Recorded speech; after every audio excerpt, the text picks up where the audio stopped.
Next question is from Deepika. Sadhguru, you said in one of the darshans that you should treat everyone just as you would treat me. Sadhguru, you are a Karuna avatar, but I have one inhuman nasty creature in my home. It becomes difficult to see you in him. How to deal with him in this situation?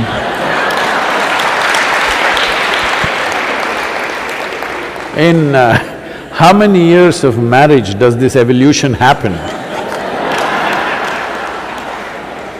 Or it's a devolution? I'm sure he was a wonderful, romantic, wonderful man at one time. I don't know in how many years of marriage does he become a nasty creature. And how much role you have in making of a nasty creature.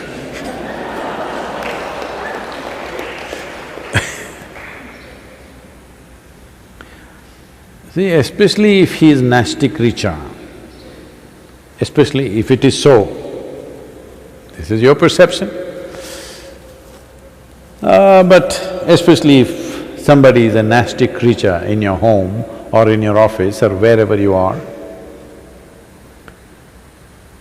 you seeing something in a certain way is not about them, it's about you. Do you want to keep your eyes, your mind, your heart, your body pleasant or unpleasant? You make up your mind on that one.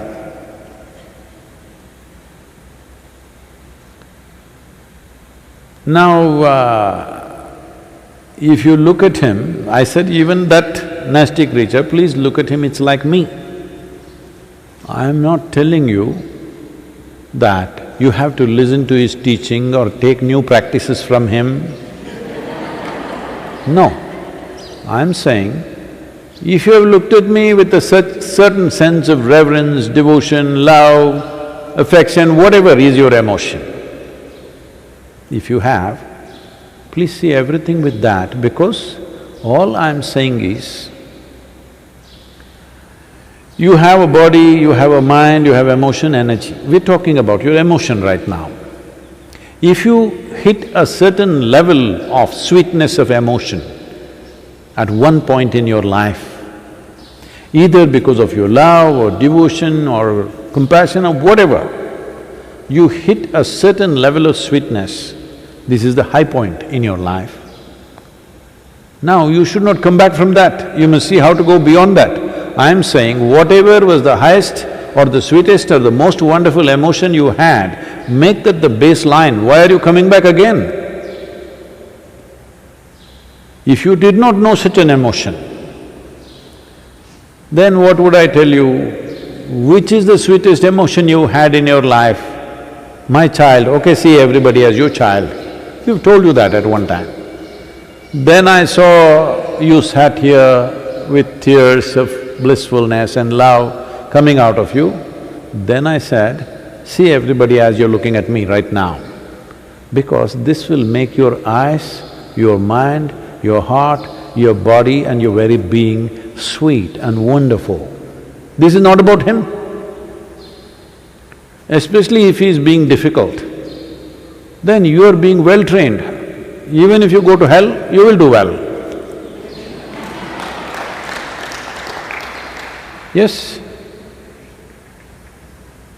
because nobody has guaranteed you. Have I ever told you I will get your ticket to heaven? I've been constantly threatening you, right here things will happen. So, you must understand this is about your transformation. The problem with you is, because you read what are those? You are not first of all straight with yourself. Your hormones are working up. Suddenly you look at somebody, wow, can't believe she's so beautiful, she's so fantastic, he's so handsome, he's so wonderful, everything he does, you're bullshitting yourself.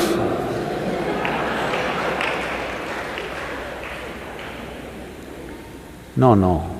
Whatever they do, you make yourself beautiful. Now even if they're doing nasty things, you are still wonderful.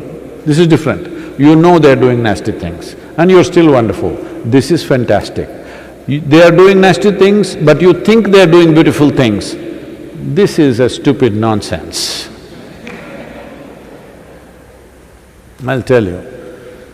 Somebody who was serving in Indian army had told me this story because we went through a similar situation somewhere else. So at that time he was narrating this. They were posted in the northeastern region where there's a certain amount of elephant population. So he is a battalion leader, he is heading about a group of 18 to 20 people, I think, they're marching in the forests. And they see a huge tusker, everybody backs off, all of them have weapons, okay, powerful weapons. This is an anti-insurgency group, that means they're fully armed and equipped. They can shoot down a tusker from 100 meters, 200 meters, whatever they want. But they all back off because that's not the reason why they are there. But he was telling me this because some situation happened like this with one South Indian person. So suddenly there was one Tamil man in the thing who was a sergeant, Havaldar. He put his weapons down and he said, "Ganapati has come, Ganesha, Ganesha." And he started chanting a mantra. He knew some Ganapati mantra, he started chanting. He ran in front and he went close to the elephant, just 50 feet away, and went down on his knees and started loudly saying the chant. The elephant looked at him, who is this bloody fool, you know? Calling him all kinds of names that he doesn't like. And these people were watching, this is some kind of a miracle happening, the elephant is just standing there and this guy is on his knees chanting. The elephant moved so quickly, within less than 2 seconds or within probably 5 seconds, he was upon him, he just crushed him, turned back and went. These people were just aghast and they're just watching him being crushed. Then some people pulled out the weapons. When the person whom I knew was in charge of it, he calmed them down because it's already dead. The man is dead in one shot. Why I'm saying this to you is, elephant will not do… wild elephant is not going to do pleasant things to you because you call him a god. You call him Ganapati and try to worship him, he is not going to do, he will do what he has to do. Similarly, the creature in your house,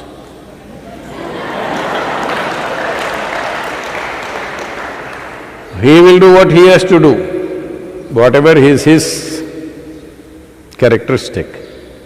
It is just about you I am talking. You're always thinking of life as a relationship.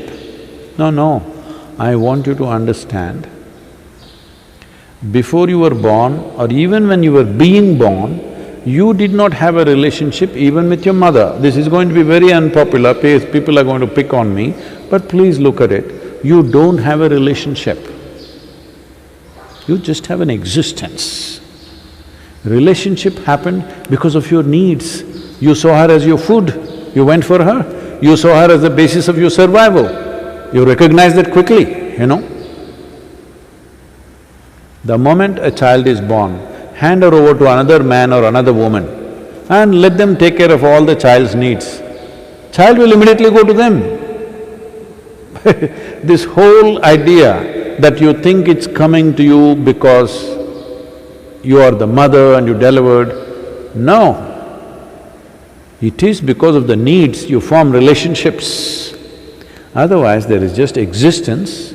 This existence can either become conscious and live in a phenomenal presence, become available to it, or just go on doing the circus. Initially, your mother was everything, she was the most fantastic creature, and then you grew up, you became an adolescent, you saw a boy, he was the most fantastic man in the world. Then your mother came in between, suddenly you started hating her. Hello? Then the man came, he was most beautiful, then he became a nasty creature, or so you thought. Now you think he is the worst human being. This goes on. I want you to understand, you're making up both beauty and nasty. I am not asking you to make up. I am not asking you to think whatever this person is doing is fantastic. That's a stupid way to exist. It's just that if you see everything, whatever is the peak experience you've had, make that the baseline. This is growth. You played the snake and the ladder game, swing, swing, you played that game? Snake and the ladder game. So when you play this game, your intent is once you climb a ladder, you don't want to come back.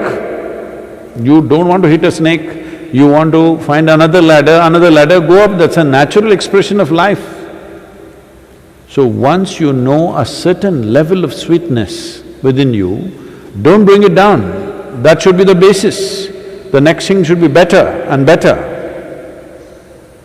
So when I said, right now you are sitting here with tears of ecstasy and love like this with me, then I said, let this be the basis. Don't go down from this. See everything as this. At least let this much happen. If this is continuously happening, constantly happening, then of course you will hit another ladder. Just a little bit of time. Don't come down, that's all I said. And please don't describe him as a nasty creature. Poor man.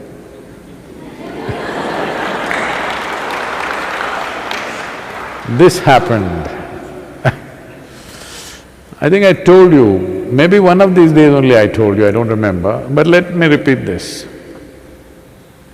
Shankaran Pillai thought his wife is having an affair, hired a detective, I'm saying it loudly because just to remind you. Said, I want proof against her. So detective just waited outside the house, she left the house, he followed her, then she went to parked near the park, went inside. A man was sitting on the bench, the moment he saw her, he came running, she went running, they hugged, each other held hands and sat down on the bench and chatting away joyfully, laughing. He took the whole video and within a few hours he came to Shankaran Pillai in his office and said, I got all the proof that you wanted just in one day. I did my job, I have the proof, here, watch the video. Shankaran Pillai started watching the video and said, no, I can't believe this, no, this can't be, I can't believe this, no, I can't believe this. I said, what you can't believe? It's a video, it's not doctored, it's just a video that I took just now. He said, that's not the point, fool, I can't believe she's so much fun.